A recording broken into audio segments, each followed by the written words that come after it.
We have one parishioner, I won't tell you who it is. We have one parishioner who is convinced that all clergy have 3 years of sermons that they recycle for their whole ministry. He is convinced of that.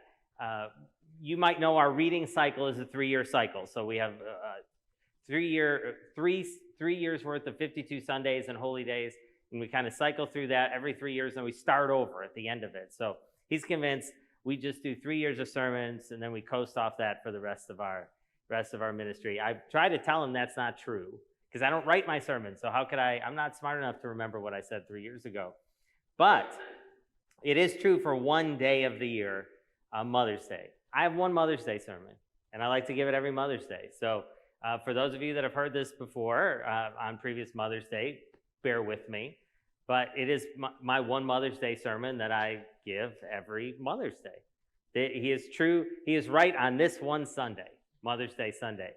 And it's born of me thinking about not only my life experiences growing up in a broken family, but a lot of yours that I hear from you as we talk and share stories about life. And these days, Mother's and Father's Days are great days, but sometimes they're really complicated days. And so I want to give you my Mother's Day sermon, 4 words for Mother's Day. That's what it is, 4 words for Mother's Day. And sometimes one of these just sums up perfectly where we are this year, and sometimes all 4 of them do in different parts. So my first word for Mother's Day is celebrate. Right? If you are blessed with your mother here, in a good relationship, and you can spend time with her, and you can be with her, or you can call her, and you can talk to her, celebrate that. There's a lot of us in this room who don't have that, right? If you can go see your mother today, celebrate that, because there's a lot of us in this room that can't, right? Or if you can't see your mother, if you can call her, if you can hear her voice today, right? If you can share a laugh with her today, celebrate that, because there's a lot of people in this room who wish they could. And so Therese of Lisieux, who was a Catholic nun and saint in the Catholic Church, she wrote, a mother's heart is the closest image we get to the heart of God on this earth. If your mother was that for you, and you can see her today or talk to her today or in some way interact with her today or be with her today, celebrate. Because it's a gift.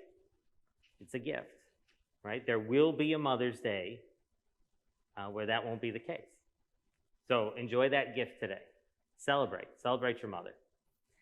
Second word is remember. Some of us in this room are not fortunate enough that this Mother's Day we could speak to our mother, or that our mother's here on earth with us. We probably, as I would have learned, that missing your mother doesn't go away as you age. Right? I remember talking to my grandmother, and you know how you are when you're a little kid. Your grandmother always just seems really old. I mean, you love them, but they always seem old, right? And I remember my grandmother in her 80s would talk about how much she missed her mother. She just wished she could call her mother. They talked every day, right? When her mother died, she never got over it. And I thought, grandmas miss their mothers too. I remember thinking that as a little kid, right? And she missed her mother every day until the day she died. Remember, right? If your mother's not here, if your mother's not with us, if she's gone on before, remember. Think about her today. Tell stories. Spend some time to remember something. Try to remember what her voice sounded like, what her laugh was like. It's important to remember, to talk about her to the people that we love. That's good for us. That's healthy for us. It's a way we honor her and who she was for us.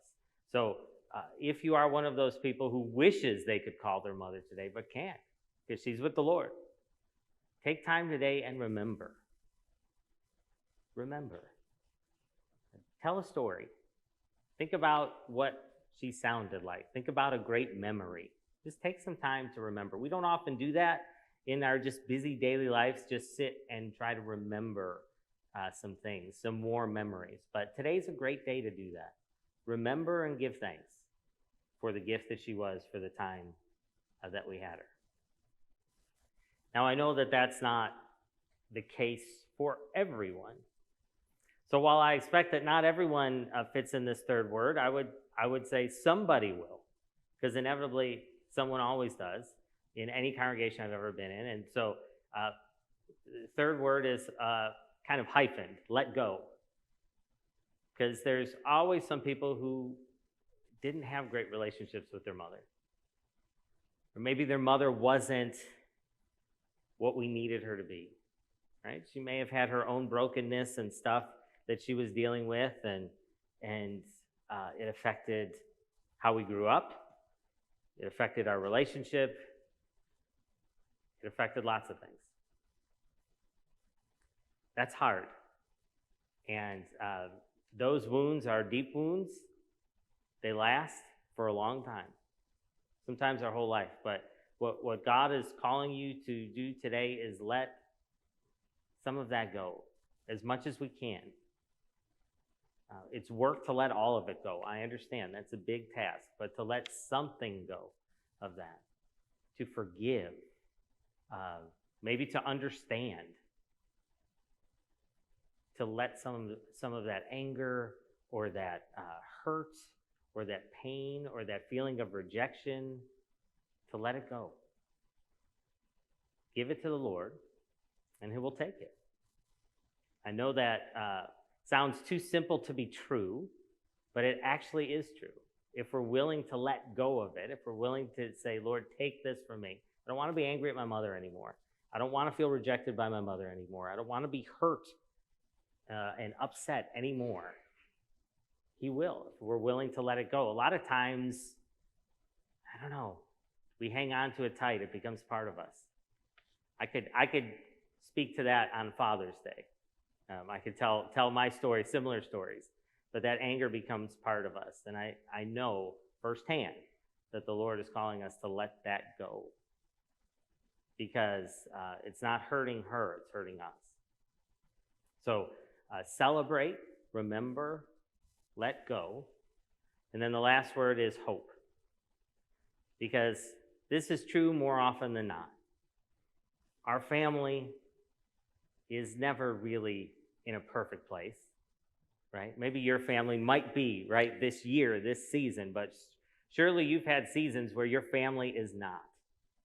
And that might mean that someone's not talking to someone else, or there's someone missing from a Mother's Day conversation or a Mother's Day meal that you notice they're not there, or there's some strife in the family between mother and child, or father and child, or between siblings, and whatever it is, right? We know that on days like today, those absences and those things that are broken in our families kind of cry out to us, right? During the week, and maybe just in the routine of everyday life, we can kind of push through them. But there are days like a Mother's Day, like Thanksgiving, where those absences and that brokenness cry out to us.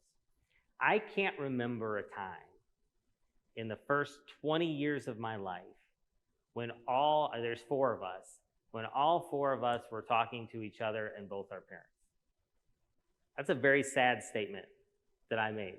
Those first 20 years of my life, there was always a bitterness and an anger because of how bad my parents' divorce was.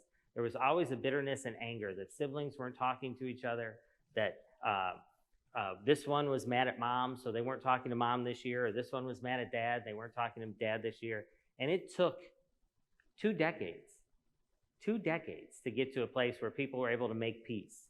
Not necessarily understand and say, I agree with what you did, but just to make peace and be willing to move forward. And so that we had a lot of Mother's Days or Father's Days or holidays where something wasn't right. And you could just tell the brokenness of our family. And so if that's your family this year, I want to say don't give up hope. Hope. Like that, pray. Hope for the healing of your family. And I want to end with this story that you surely have heard before from somebody, probably better preachers than me, but I'll remind you in case you forgot. It's a story about a mother who prayed for her family, specifically for her son in this case. But the idea is she prayed for her children. And her name was St. Monica. And when I was an intern, true story, I was an intern at an Episcopal church in Sheboygan.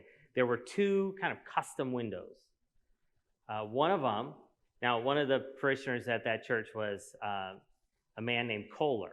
You might know the name Kohler from bathroom fixtures in your house. Very, very, very successful, wealthy man.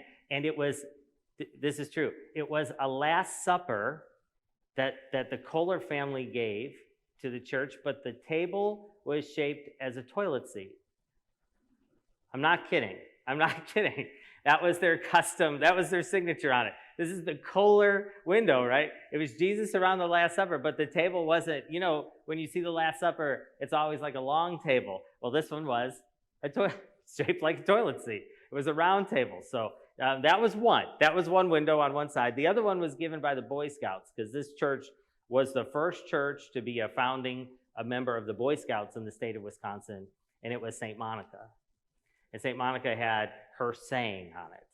And the story is she prayed for her son Augustine over and over and over and over again, because there was this brokenness in the family and this brokenness in the relationship, and it tore her heart apart, as any mother in this room understands when things aren't right with your child.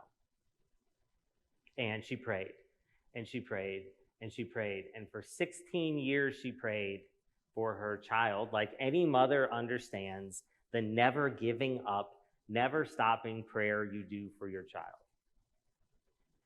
And one night she just was so discouraged and so sad and so fed up that she said, I'm done. God's not hearing my prayers. It is what it is, and I'm just going to live with it. And that night she had a dream, and in the dream there was an angel and said, Monica, don't stop praying for your child. The son who's caused so many tears for his mother will never be cast away in God's sight. Never. And so she was renewed in her energy and her spirit to pray more. And it took 20 whole years before she got the reconciliation and the healing in her son and in her family that she was praying for. 20 years of prayer. But that message that Monica received, the son who's caused so many of his mother's tears will never be thrown away, never be cast out of the Lord's sight, was what was on that window given by the Boy Scouts in honor of all their mothers' prayers. So I want to encourage you, if things aren't right this year, to hope. Celebrate, remember, let go, and hope. 4 words for you this Mother's Day. In the name of God, Father, Son, and Holy Spirit. Amen.